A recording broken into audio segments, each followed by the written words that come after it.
Hey everyone, it's Tricia Carr. Welcome to this energy update. It's a mini episode of Charmed Life, and I just wanted to do a quick update on the energy right now because it's kind of out there and really intense. So if you are either witnessing from other people or feeling in yourself some unrest and some discomfort, maybe some chaos and just like all kinds of things bubbling up, well, there's a reason for it. I noticed that this happens every year around this time. This is October of 2019. And during this month of dematerialization or rematerialization, depending on the hemisphere you're in, there is a lot of excitement in the psychic field or the mental emotional field and the elemental field. So I'll explain all of those things.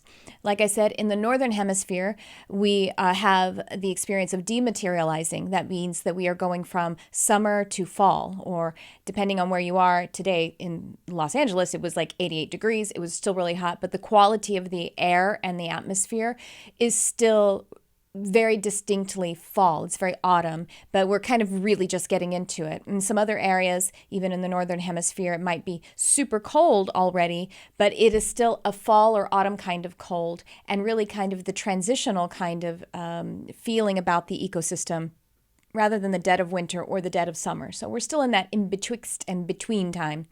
Likewise, for the southern hemisphere, there is a sort of rematerialization going on because they are moving from winter to spring. And so the dark season and the cooler season is giving way to the light and the warm. I'm going to go ahead and start with the northern hemisphere because that's where I am and that's what I'm experiencing. And perhaps I have a lot of folks who are actually, on that same tip since, you're attracted to the work that I do. You may actually be more in the northern hemisphere. Well, the thing is that in October, regardless of northern or southern hemisphere, I should say, there is a thinning of the veil. In the transitional seasons, there is a veil thinning.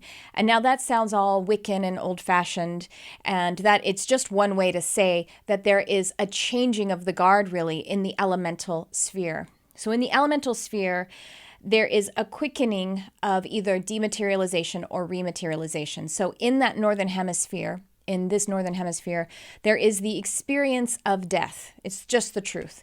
Things are wrapping up. All of the harvest has been collected. We are pretty full and satiated or sated. I was kind of conflating those words. But now things are starting to feel dry and the crops are starting to no longer bear and the celebration is sort of turning into something else. And we have this between time that feels really weird, and there is actually a lot of contact because of the materials, the elements actually shifting, the atomic layer actually shifting its form very quickly, very rapidly. Then it actually does put us into a close kind of contact with the spirit realm as well. It's the same stuff. It's really these layers are all upon one another, and our resonance with them is palpably felt. And so with the experience of death happening, there can be panic, there can be unrest, there can be a scarcity feeling. I saw a lot of that today with the people that I was connecting with, a lot of feeling of lack and scarcity, a lot of panic, kind of anxiety feeling. And this is all normal, and there is something that we can do about it. And then likewise, the converse would be true if you're in the southern hemisphere. There might be this kind of anxious energy to get out there and express, but it's not quite time yet. You know what I mean? Like the harvest isn't quite here. It's not time for the fruit to show up, and there is a sort of senioritis, you know what I mean? Like when you're ready to graduate, when you're ready to go, but it's not quite here. So it can also provoke a kind of anxiety, and the veil is thinning as all of the duties are at their posts, starting to get ready for a new kind of responsibility. And so it is true. This is why in some other kind of older tradition, we would say the veil is thinning. The distinction between the conscious and the subconscious is thinner. And so we are becoming more aware of it. We are either becoming more aware of it because we're doing it with intention and consciousness, or it is showing us its awareness through panic, anxiety, and a fear of lack. And so if you're seeing these things, whether in others or in yourself, then just hold space for it. It's just calling your attention to it so that you can actually use your spiritual technology, which I will speak of in a moment, to actually become back into the seat of the master again. And so what I mean by the spiritual technology is really the calendar, and even these bodies are truly spiritual technology. We are a spiritual technology of love or of source energy of the universe. And so we have other kinds of tools that are spiritual technology, like our calendar, like knowing what is going on in the in the atmosphere, knowing what is going on time-wise, season-wise, maybe what's going on in astrology, cosmically speaking, but also different kinds of rituals. Maybe you want to do some house cleaning because there's clutter. They say spring cleaning, but fall cleaning as well, if you're in the Northern Hemisphere, is a good thing to do right now. Maybe get a little feng shui going on, start to clear up some clutter because you've been moving so fast-paced with the harvest, with the expression of the fullness, or conversely on the Southern Hemisphere, with the quietude that you experience during the cold months, then now it's time to shift and change. And so you may have some energy to shift in your physical space, and that will give you a lot of relief. Channel some of that anxious energy into something that is productive, like cleaning or rearranging. And that could be in the virtual space too. Maybe the desktop of your computer needs to be cleaned up. Maybe you need to have that conversation with someone that is setting some uncomfortable energy straight. Any of these kinds of things are really powerful to do, but other rituals as well. Maybe look into your astrology chart. Maybe look into your numerological chart right now, what's going on this month, what you will be doing the next year as the global year changes numerologically and your personal year changes numerologically. And the energy that we experience as the calendar is shifting, because we orient to these numbers that we have assigned to ourselves, which are also, like I say, this is a spiritual technology, assigning numbers to what is going on in our demarcation of time and space.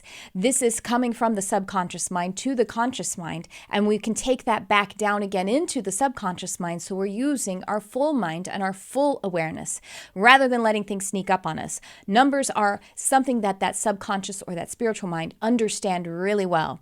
So being as it is close to a calendar flipping over and we start to orient to the energy of a new number, it's usually a good time to look at where you are in your numerology, or if it has to do with your solar return or something along those lines, it's a good time to do this. The other kinds of spiritual technology that you might want to utilize, you could just, your regular things, have a quality time with your oracle cards, your pendulum, or if you are one who uses religion as or some kind of belief system, religion or belief system as a way to experience your spirituality, this is a good time to use some of those. Give yourself an extra session, an extra time to meditate, to pray, to commune, to go to your meeting or your, worship service, whatever it is that you use.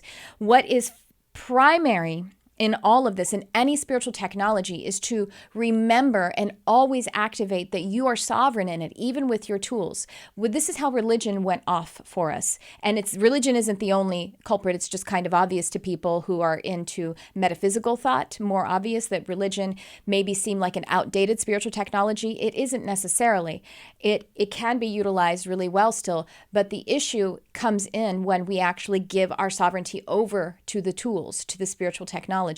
So if we believe that angels are in charge of us and that they are somehow hierarchically higher than us, that is when things get off. That's when we could align with guides that are not of the light. That is when we could align with issues in our life, patterns that keep showing up because we aren't able to manifest, because we aren't connected with our manifesting power, which is your mastery, which is your I am energy, which is the energy of you as a creator. And that's how we need to make sure that our tools stay in the proper framework. So if you have a personal year of 7 next year, 7 is a highly spiritual number. It's also the number of introspection. It doesn't mean that you have to be condemned to be in your room the whole year. If you have a personal year of 4 coming up next year, that's the builder number, that's the teacher number, it's the grounding number. That is setting up for the new systems that you would experience freedom through by the following year, which would be a 5. It doesn't mean that you're in some kind of heavy, boring stage for all of that 4 year. You are master over it. 4 can look like anything. 6, 7 can look like anything. Your tools and that you use can look like anything. It's about you finding your highest light by using these tools and adding them to you. And same likewise with the calendar or the seasons that we're going through. Now, the reason I think that this particular transitional season is feeling even more heightened, I don't know if it is for you. I mean, again, I feel this every year at this time. I usually do an energy update at this time, even if I don't post it like on my YouTube channel, where I'm talking about y'all. It feels like scarcity. It feels like anxiety because the energy of the elemental realm is actually dematerializing. And without awareness, then we think that that's death of some kind, but it's all happening unconsciously. We bring it into consciousness and we celebrate the changeover of the season, and we celebrate the how close we are and how thin that veil is and how close we are to being able to use our whole mind if we do it with full awareness. So the reason that it may feel a bit more enhanced right now is because we're also this time in Mercury Retrograde pre-shadow. Now, we always talk about Mercury Retrograde, and Mercury is the planet of communication and what to do and not do during Mercury Retrograde. Again, that is a technology that does not rule you. You can sign a contract in Mercury Retrograde. It is a tool for you, this retrograde season. They're usually about 3 weeks, 3.5 weeks, for you to actually go inside and make sure that you have your communications in order. Take a little more time with it. It doesn't mean that it is some kind of condemnation. It may be, which happened to me in the one in February of this year, it was time for me to get a new computer, but I had been not giving myself permission to spend that money and to, give myself, allow that abundance to come to me. And so my computer crapped out on me like 3 days after Mercury Retrograde started. It was a tool for me to be able to go deep within and allow and receive. And so Mercury Retrograde can be used for all of that. And it's really a wonderful and exciting time to be able to, kind of do again that spring or fall cleaning of your communication and even your inner communication, so to go inside. But in pre-shadow, you actually kind of feel really heightened too. Pre and post-shadow Mercury retrograde can sometimes make you feel even more sensitive because the energy is freshly shifting and you're feeling it, especially those who are more psychic and intuitive and consciously connecting to metaphysical lifestyle and thought and law of attraction and energy. You are very sensitive to this, and so you can utilize the pre-shadow time to begin to do that work already, because guess what? You feel the pre-shadow because when actual Mercury when Mercury is in retrograde, other people will start to feel it who maybe don't spend as much awareness on metaphysical and energetic thought.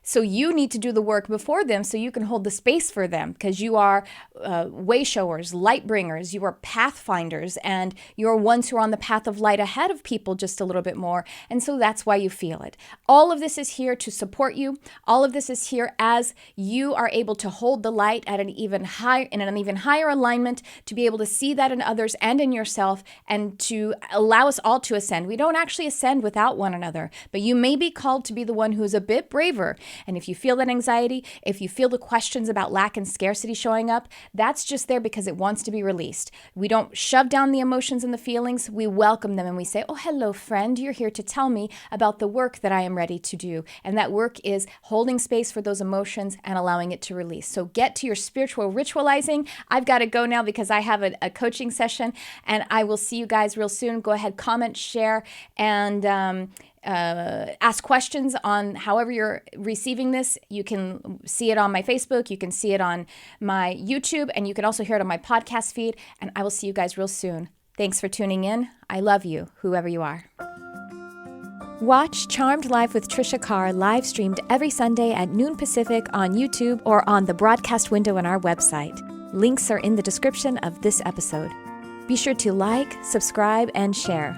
Thank you for shining your light on our beautiful world. And thanks for tuning in. I love you, whoever you are.